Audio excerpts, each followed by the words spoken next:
In this video, I'm going to show you how I've gone from $0 to $40,000 in monthly revenue. I'm going to break down the exact process, the exact steps that I use, the exact tools that I'm currently using, and the costs associated with each. I will show you where we could have been faster, mistakes we could have avoided. And ultimately, I hope that I will be able to prove to you that you can build a similar, if not the same business in 1 to 2 months and make more than what you're making in your current corporate job and allow you to actually own something and build something to a much bigger magnitude than you ever would have believed. We'll keep it very simple. And one thing I want to really mention is do this as manually as you can from the beginning. Do the unscalable first. You will find that when you do the manual and unscalable thing, you will automatically become an expert at every facet of your business, which in turn will actually allow you to build much better processes later on. It will allow you also to be so deep into the business that you will figure out very perfectly who your ICP is and what you're trying to sell exactly and what you're trying to build. Do the unscalable first, figure scaling out later, drum up demand. Initially, people will buy you, they will buy your service, they'll buy your excitement behind something. And eventually after that, you'll find a way to process and systematize it. What I want to start with here, and I always like kind of building this very simply in a Figma file. And sorry, this is not going to be the prettiest as I go, but it'll at least give you something to visualize. We will talk about acquiring customers. We will talk about sales and closing of these customers. Then we will talk about onboarding. We will talk about fulfillment, and then we will talk about scaling. Let's start with acquiring customers. How do we acquire customers in the beginning? In the beginning, we likely are not going to have a robust system or product or process or anything really built yet. We might have an inkling of an idea. In this case, we know we want to start a lead gen AI agency. And so we know that much, but maybe you do not yet know exactly what market, what ICP, what type of lead gen you want to do, whether it's large mass volume, whether it's very precise. There's a lot of different iterations of this business. And so I urge you to just give it a bit of a think in terms of like where you want to start. But let's say you're just kind of starting out with, you want to build an AI lead gen agency. How do you go about that? So the first thing that I would do is you got to utilize Upwork. Create it today. It's a perfect formula. There's a bunch of warm leads on that platform. People that are posting a ton of need for anything outbound related, whether it's email, LinkedIn, WhatsApp, anything that has to do with lead generation. But again, these are warm leads. So start with Upwork. I can't stress this enough. It's what I started with. It's what took me from $0 to $15,000 in monthly revenue in just 4 weeks.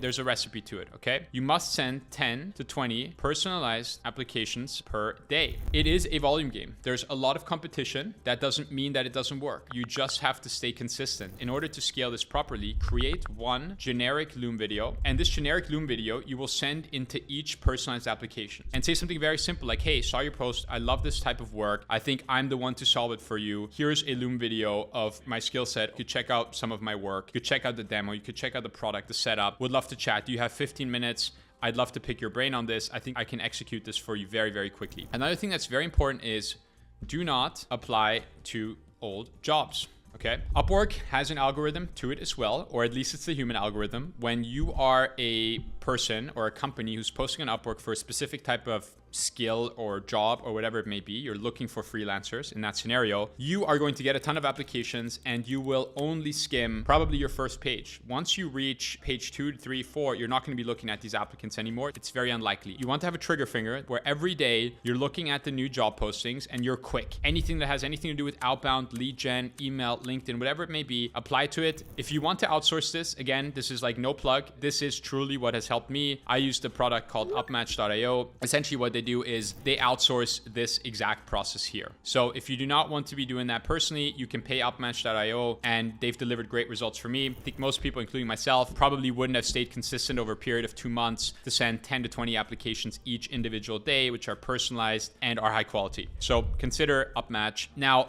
the most important thing, and I cannot stress this enough, and I will put this kind of in the middle here, to be when you get a reply from any type of lead on Upwork, as soon as they reply, I want you to have Upwork on your phone, on your iPad, on your laptop, whatever time it is, you need to be replying to that lead and you need to be locking that lead in for a call. No excuses. That is the only way that you're going to be able to convert at a high level. You need to be really quick. And so have your notifications on everywhere. Trust me, this will work. I would really, really highly recommend that all of you start with that channel. If you do not have a perfectly clear understanding of who your ICP is and who you want to target and where your product will work, Upwork will allow you to get clients of all types, and it will allow you to get clients of the type of product you're looking to offer, which in our case is lead gen. And from there, you will be able to hone in exactly on who your perfect ICP is and who you want to go after. So there's really no need to ideate and to spend a ton of time thinking about the perfect customer. Don't do it. I did it. I spent a ton of time ChatGPT research on industries and this and that. And ultimately, nothing was better than actually just getting out there, selling, and getting customers, and ultimately just from there figuring out exactly who I want to work with and where I think I can get results. Create sales materials. Any form of demo or presentation, whatever it may be, even mock-ups, something very simple. I'll show you what I kind of built in the early days. This here, I built this on Lovable that I ended up showing clients in the Loom video. I kind of just mocked out in an ideal scenario how this product could look. I called it Center by Unicraft Labs. We even had a bit of a different name back then. This is all not real. This was just in my head of like how ideally this process would look. And so here's a demo that you can start. And I showed this to clients on call and also in the Loom video, and they got excited by it. They thought it looked very cool and they liked it, right? And so things like that can really help. So for example, we start the demo, it automatically does this. We talk about the leads and how we scrape the leads and how we categorize the leads and how we fit score the lead. And I'll go into all this in much more detail. But the idea here is that you at least see that I framed my process, and at least I had a little bit of a thought of how I wanted this product to look, and I made it nice. And with Lovable and with Gamma and all these kind of tools, you can make these things so nice with just a very, very simple text prompt, right? I think we can even go back here. So I have the inbox routing, inbox health, outreach flow, final cold email example. So you have all this stuff. We can even look back at what did I use to prompt this in the very beginning. Feel free to just copy this prompt exactly. So here's what I did, right? I actually took screenshots of every little part of my process that I was currently doing. And then I basically put that into Lovable, and I told Lovable, make a demo based on this that we can show to clients. And it literally just did that for me. The other thing that I would really look into is Gamma is a fantastic app, but there, I ended up building a really sleek kind of presentation.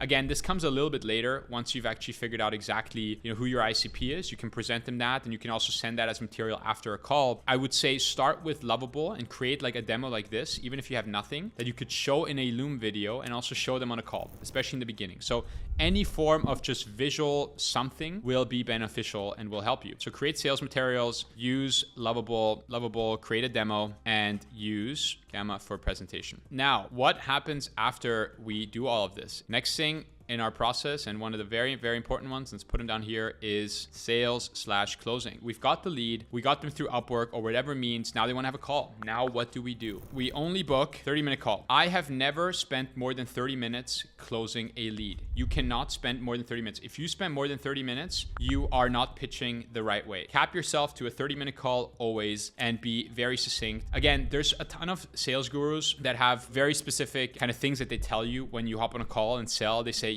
mostly listen, don't say, figure out the client's problems, etc., etc., etc. I think there's all merit in it, but at the end of the day, like the most important thing is connecting with the person and being confident and seeming credible. All the other things that every sales guru or whatever tells you, throw it out the window. Just focus on two things: connect with the person, have good energy, speak confidently, and be credible. Lots of people say, don't mention price on call one. I disagree. I tell customers on the first call what it is that I'm charging. Obviously, I kind of warm them up for it. Kick off the call with 2 questions. Figure out the customer company pain point. Why is it that they want to chat here today? Once you have that clear and you realize that that is a perfect pain point and that is your type of customer and you'd like to work with that customer, you will from here go and introduce yourself. Do not spend longer than 3 to 5 minutes on your introduction. Again, the way I typically like introducing myself is sharing a screen of my LinkedIn or whatever, a portfolio, anything that I've built, and say, look, I don't want to make this about me, but I think it's relevant given that up until today, it's still only me in this business. So here's kind of my background and here's what I've been working on. This. You keep it very succinct, high signal to noise. Don't waffle, be very clear. And then after that, you say, is that all clear? And if that's all clear, then you proceed on trying to basically solve their problem. You know their pain point. From there, talk about your product. Talk about what you've built. Again, be confident, have a demo built. If you are not full with ideas and words as you guys are talking and you need something to back you up, then that's why it's always great to have something like this here, because it will just bring you back on track. And then after that, you got to make sure you have probably like 15 minutes left just to chat. Client should now really understand who you are, what your business is, what your product is, where you could add value. And from there, I'm sure they'll have a few more questions and they might want to know pricing. And then you tell them what you'd want to charge. That's really the way to close a sales call. Again, one thing I would stress is don't be nervous or don't have a scarcity mindset when it comes to leads or sales calls. There's enough leads out there. Don't worry, you don't have to close every single one of them. Just show up, and from each individual sales call, you're going to get better. You're going to learn exactly what you maybe should have mentioned, and just note that down and mention it the next time. The more we fail earlier, the better off we're going to be later. After that, I think what's always great after you have a sales call, send them the material. If you have any, send them the demo link maybe, or send them the presentation that you created, follow up with them on that, and then just keep being persistent, right? Keep following up, be persistent. That will always help. And who knows, eventually, even if it's not now, they might turn into a customer later, and it will have paid off to be persistent. So that is ultimately a little bit about how closing works. There's a lot more detail there, but I think for today, I wanted to keep this like relatively broad. Now, what comes next? A very simple step that is a huge lift. And again, I think do as much manual and unscalable as you can in the beginning. But one thing that will make your life incredibly much easier during fulfillment and scaling is having a robust onboarding process when you get new customers in the door. And when I say onboarding process, this is nothing specifically fancy. I'm talking specifically about a onboarding form. I will show you exactly what we've built here, and it is really rudimentary, and there's so many ways to make this much, much nicer. So here is literally the onboarding form that we have built, right? Very simple. We ask a ton of questions, right? Client name, company name, domain, describe your company in 50 characters. What are the core problems your customers face? What are unique solutions, pricing, target countries, et cetera, et cetera, et cetera, right? Like the idea is we want to ask everything that we can. We need to learn as much as we can about actually who they're selling to, like who is their exact persona. If there are any specific sales triggers that are interesting for them to reach out to customers, such as new funding, new hiring, new product launches that might be interesting for us to kind of mention in our outreach, and et cetera, et cetera. What are value adds? What are social proof that you've had? So we start with a big onboarding form. Feel free to copy it, of course, but in general, the idea is that everyone's process, even if they're building the same type of business, will be very different internally. There will be things that you like doing differently. The onboarding form really needs to answer two things. Who is our client? Who is their customer? If we have complete, robust understanding and knowledge of exactly who our clients are and who their customers are, we're going to be able to basically win for them, right? So those are the two things that we want. And so as you craft and build an onboarding form that you can build in Notion, an Airtable, anything like that, you from there gather a ton of inputs and knowledge, and having all those inputs will allow you to do fulfillment in a much more scalable way, because the more inputs you have from the client on the first day, the less you need to go back and forth with them and ask them a million questions. We want to find ways to have them do a lot of work that will make our life much easier and will allow us to get them results much quicker. And so the more you front load that work to them from the beginning, and then tell them like, look, you fill it out in the best way possible. And from there, if you fill it out perfectly, we're going to be winning for you. Let's talk a little bit about fulfillment. If we just break down exactly what an AI lead gen agency is, right? There's three core pillars to what a AI lead gen agency is and what they do, right? The first one is we find leads. That's the main thing. That's the life, that's the fuel, that's the blood of every pipeline is leads, okay? So the first thing that an AI lead agency does for other businesses or even for yourself is find leads. And one of the main things actually why people hire us is we enrich those leads / verify those leads. And what that essentially means is it's our job to figure out which one of those leads in this massive dump of leads are actually relevant to us and relevant to the company that we're doing this for, and which ones are active, which ones are currently at the job that they say they're at, and which ones actually have the exact pain point that we're looking to sell to them at this moment. That's our job. And then the third pillar of everything, very simply put, is, guess it? Yes, copywriting. We need to craft fantastic messages. That is our job. And so these are, very simply put, these are the three pillars of our business. For leads, there's a million ways to do this, but if we want to structure it very simply, there's public data sources, and then there are private data sources. Public data, and probably the largest and reality is where 80% of lead gen business agencies are actually getting their leads from, which is Apollo and LinkedIn, ZoomInfo. They all function pretty similarly. You can go more niche into things like Crunchbase or Google Maps data, et cetera, et cetera, et cetera. There's many ways where you can find public data. And then obviously private data sources are, platforms that your client has access to, but they're private. And so how do we find all these different types of data? What we do is we scrape it. There's two routes. I have to say, one thing that has changed, it's a fair point, is it used to be the common norm that people would scrape Apollo and LinkedIn and ZoomInfo via tools like Apify and Ample Leads and Boomerang and all these kind of companies. Now, Apollo has cracked down tremendously, and this is actually not possible anymore. There are platforms that allow you to scrape, but for the most part, it has become extremely complicated and extremely timely to actually scrape this information. And there's a point to it. If we're being honest about it, there is even though everybody does it, technically is a slightly illegal thing, right? It's not ethical.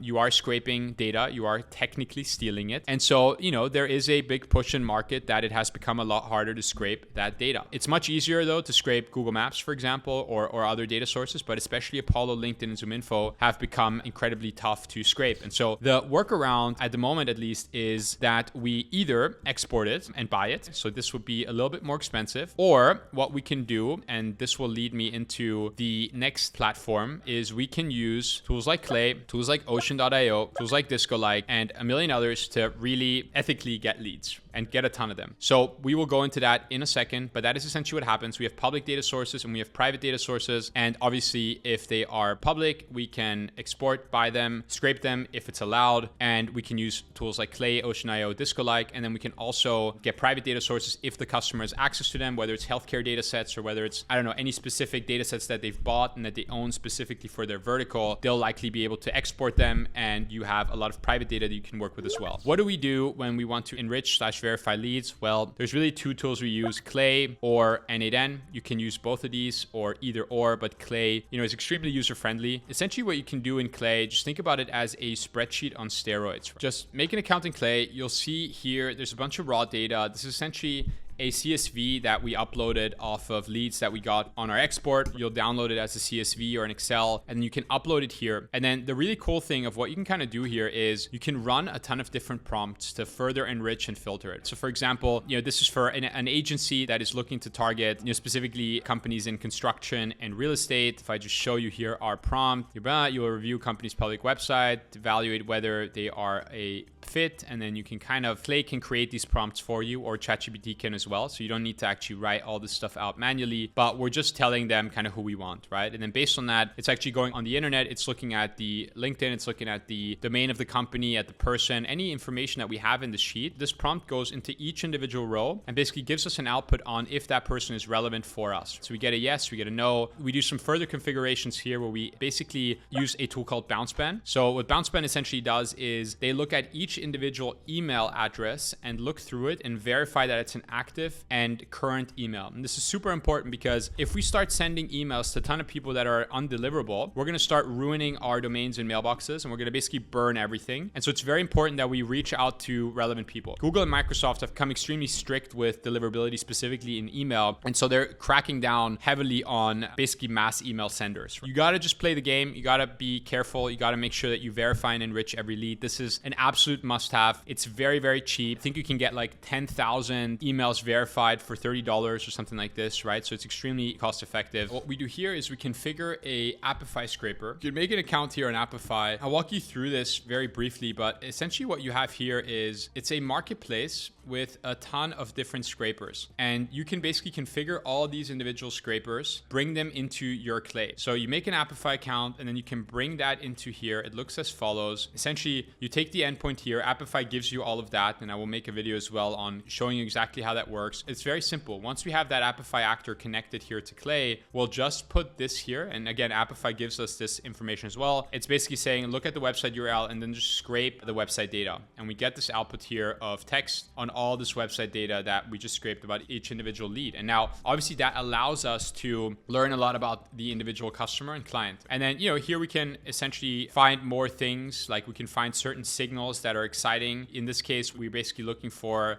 if this general contractor, this construction firm has, any recent project wins, contracts, or building permits, if they're hiring for estimators. This thing in Clay can basically go into public internet and find all this information out about them. And then we get outputs as such. Again, these are very simple, but recent project wins. You can also see them essentially here, recent project wins signal category. There's many ways to over-engineer this. And I know there'll be a lot of Clay experts who will say that these are basic steps, and they are, but this video today is meant to be basic. And again, it's not meant to overcomplicate. And I think anyone who thinks that they need to overcomplicate cold emails, they've lost the plot. It is not the case. You can be very simple still today with your outreach and be extremely, extremely effective, whether that's you running cold email on behalf of other businesses or whether it's you running it for your own business. You do not need to overcomplicate it. There are certain steps that have become much more difficult in today's world, but for the most part, you do not need to overcomplicate. Here are some things that you could think about. Okay, everyone has a lot of different thoughts on copywriting. The main thing I would honestly lead with is forget everything. Anyone that says that they have the holy grail to copywriting and they know exactly that this structure works and that structure works, it's not the case. There are a few things, yes, that are necessary and that are important for you to do, but otherwise I would say forget what most people tell you. The best and most fun kind of thing that I've done to start writing fantastic copy is look at your inbox every single day and look through every cold email you get. And then from there, dissect the ones that give you a spark, okay?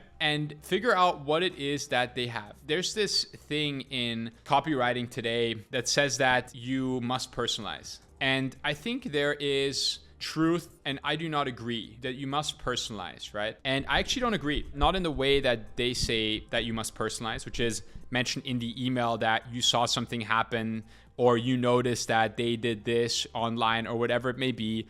The reality is all the outreach sounds like that now, and everyone's fatigued and everyone knows that it's AI. And so I would highly recommend that you do not write these notice this, saw this type of copy in your emails. The most important thing, in my opinion, is do as much research as you can via Clay or whatever, or N8N on each lead. Figure out pain points of each lead, okay? And then figure out if they are currently having that pain point. And the leads that are currently having the pain point that you want, these leads, you can write a very generic manual message to, okay? So here's kind of a example of how to do this in the scenario that we kind of just showed here, right? Again, we can also do fancy AI copy where we know that these guys have a recent project win, directly reflect current demand, acquisition of new business. We know that they're growing. We know that these ones are hiring, okay? So something we could do here, for example, is the following. We could add in a formula and say that, again, I'm spitballing here. There's many ways to do cold email. Hi, first name. What if we could 3x your project pipeline in 60 days for less than 1K? You know, something like this, for example. Oftentimes people overcomplicate email, but the main thing that really matters is if the offer, if the value prop is so spectacularly great, everyone's going to reply, even if you have the worst email. In general, yes, you should keep emails, in my opinion, under 70 words. Doesn't matter what type of email it is, keep it really short and keep it really snappy. You know, write the email like a fifth grader wrote it. There's no need to overcomplicate it, but lead with a fantastic offer or value proposition. At least put yourself in your own shoes, right? Like if you receive that email, would you look at it twice and would you potentially reply? I would much likely reply to something like this. You know, what if we could 3x your project pipeline in 60 days for less than 1K? I'll send you a free proposal here. What do you think? Bam. Stuff like that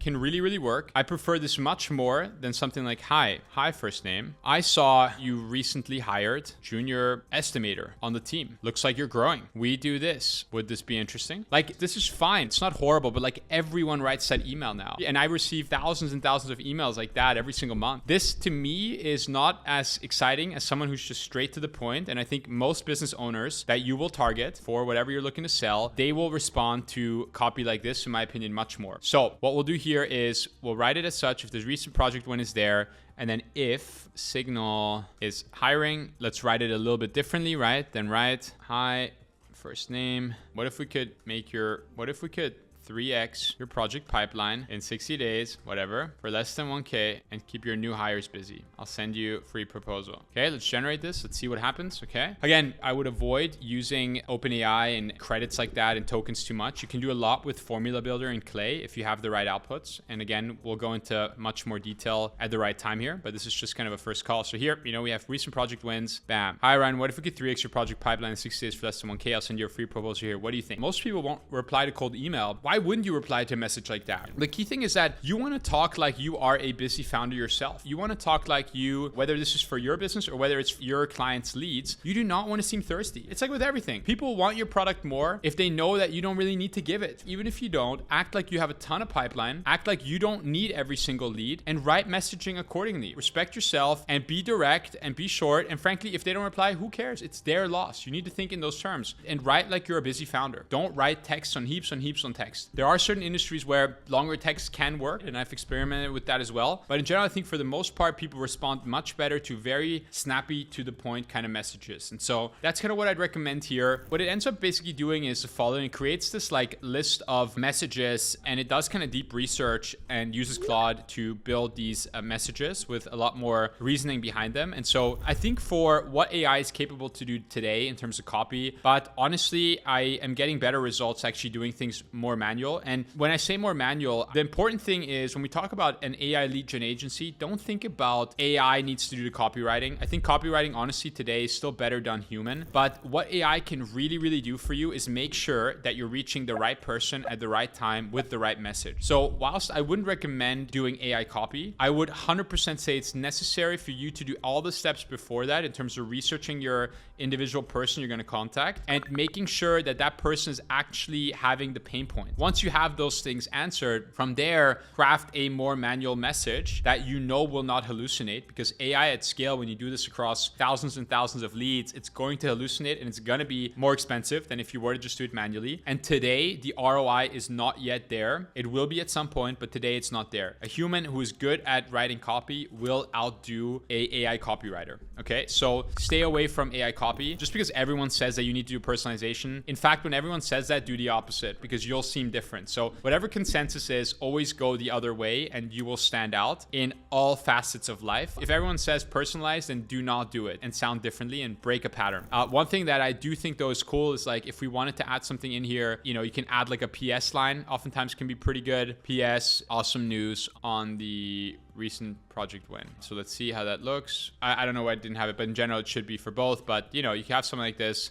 Awesome news on the recent project win. Like if that was a more relevant variable, we could obviously add that in, right? But just to give you the gist of how something like that could look like, that's the gist, that's the most of how I would use AI to write copy, which is generate 70 to 80% of your text should be manually written out and really thought through and really focused on a great value prop and offer. And then the other remaining bits could be small variables that are unlikely for AI to hallucinate when it runs it across thousands and thousands of rows. I do think my manual copy has been outperforming against AI copy. We've been getting 6, 7, 8, 9, 10% reply rates with large campaigns, fully manually written with spin tags and not using any AI. So manual over AI, in my opinion. And there's one extra thing that we should talk about here, which is campaign sending. I will make videos specifically kind of talking about both LinkedIn and email. So I'll leave that for a later video. And then, you know, we can talk a bit about scaling. So in terms of scaling, like this whole tech stack I told you about, it can be much cheaper. And obviously when you do it for scale, it can cost more. But in general, again, I like going back to basics. I don't like this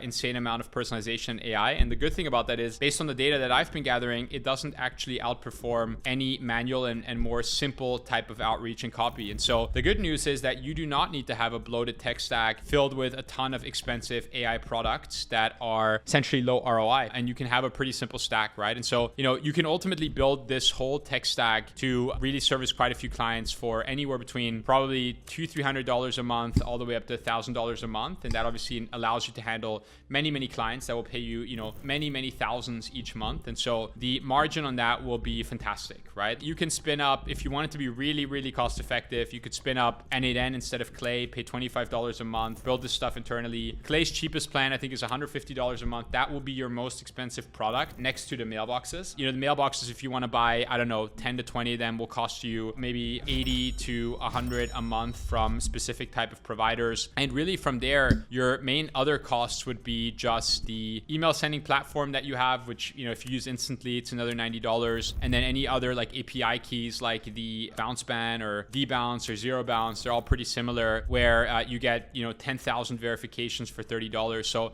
you know, all in all, you can really run this for $300-400 if you want it to be really cost effective each month. And again, the ROI on that will be massive. If you can just land one client in 3-4 months time, it will already be valuable for you. And obviously the same thing goes for once you get clients to do this on behalf of, they will pay you multiple thousands a month and you'll be able to have a pretty lean tech stack and therefore a really nice and healthy margin. And then also the other thing is most people actually do not understand how to do deliverability correctly. This is an extremely complex topic now. And so we'll make a completely separate video on it, but that's something that, you know, really allows you to have a bit of a moat around building an AI lead gen agency because deliverability is actually such a tough thing, and barely any companies that are just doing outreach on their behalf understand this. And so they burn their domains very, very quickly. They're likely doing outreach and getting 1-2% reply rates, which likely means that either they haven't perfected copywriting, but most likely what it actually means is that they're probably landing in spam with a ton of mailboxes, especially Outlook, which has become extremely strict. And so these are little things that, unless you are an expert either internally in a company in lead gen and outbound today, or an external expert, you would not be able to do this. And so that's why I think there's a huge opportunity again to bring in this AI service into businesses for the sales stack and add a ton of value. And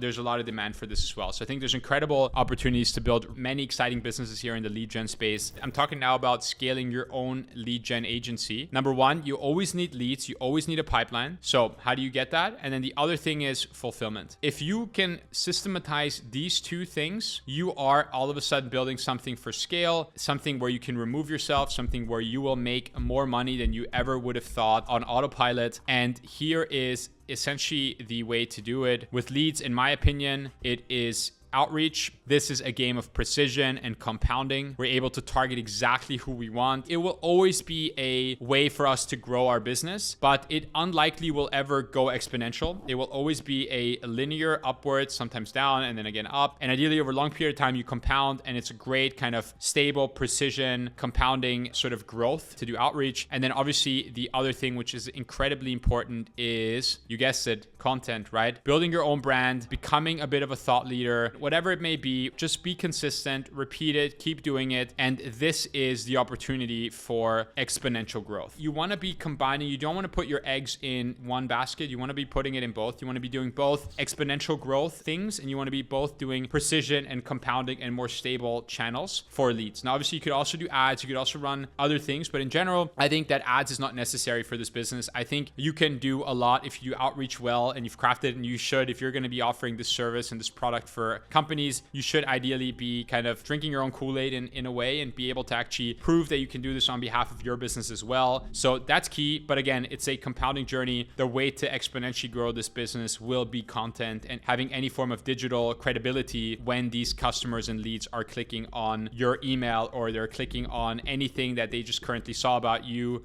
or anything that they currently saw on you, and they get excited about it. That's the scaling piece. And on fulfillment, this one is a little bit trickier. You need to figure out how to systematize as much as you can about the business.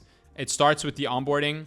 The more robust the onboarding process and form is, the more inputs you have, the better you will be able to automate a lot of the process later on, and the less client involvement and back and forth you will need. Depends a little bit what type of lead gen business you're looking to build, whether it's one that is has a lot of back and forth with clients, or whether it's one that has no back and forth with the clients and you're handling everything, including meetings booked. There's a ton of different ways to build this business. The other incredibly important thing will be to have the right internal SOPs and processes, important for your team internally as you bring in new go-to-market engineers or automation people, whatever it may be. The more processes you have specced out in your Notion or whatever kind of database or platform you're using, make sure you document all of your processes. And then thereafter, right, it's really just about constantly improving, right? Always need to be improving. You always need to learn from the mistakes in campaigns, and not every campaign is going to be perfect. Learn from the things that went wrong in campaigns. Learn from the text or from the copy. The more you do this, the better you will become, and the more autopilot everything will start to seem. There will be a lot of distractions that will naturally come out of the woodwork, whether it's people or whether it's like different business models or products. Don't be general and okay at many things. Be the best, or be extremely top. Keep failing. Only through failure will you become better, and will you figure out things and kinks and wherever you can improve. So look, I hope that was helpful. If you guys, I guess I just mocked this up here, and I know this is not pretty. This was really like first run through here. So I don't know if any of you guys actually want this. Just let me know in the comments if this would be relevant for you. Happy to kind of send this and export it if it's useful. And I'll probably try to clean it up and make it a bit more robust. But like, this was just kind of live on the fly as we're going. So hopefully this was useful. I just dumped a little bit of everything that was in my brain here. And I think there's a lot more that I would love to bring up and speak to you guys about. I think deliverability is one of them. I think copy, I think we can have a whole nother class on that and go really deep. And then obviously we can talk a ton about Clay, right? Like we've really simplified Clay today. You know, happy to dive much deeper. Obviously our team has become very, very advanced now with Clay and stuff as well. And we utilize it when we need to. I appreciate you guys tuning in, and we'll see you soon again.